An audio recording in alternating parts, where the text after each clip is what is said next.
if I want to start, say in the US, okay, what service line should I focus on? So I will say advisory services. Without batting an eyelid, I'll straight away say that. One can always do audit, one can always do taxation, but that's beaten, that's there. We know that AI at some point is going to become so strong that it'll kind of take away the whole margin game there. And with more and more, tech differentiators and disruptions, I think what will survive and what will do really well across surveys and across conferences we keep hearing and we keep discussing is advisory services.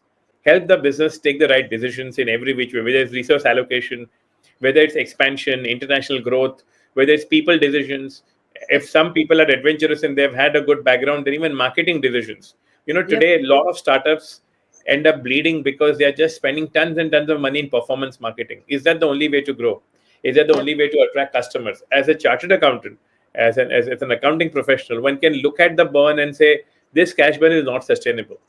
Yes, you may have been lucky with a couple of rounds of equity financing, but the investors are not going to keep, supporting burns or cash burns, and you will soon kind of bleed out, and the company will be left without cash. There are tons of examples that we know where companies are shutting down because of excessive bleeding. So very important that one can start focusing on specific areas. So advisory services is something which I'm very, very bullish on, which I see. So if one looks at the next 5 years chart, there's enough and more data which says that advisory is growing between 25 to 30% across countries.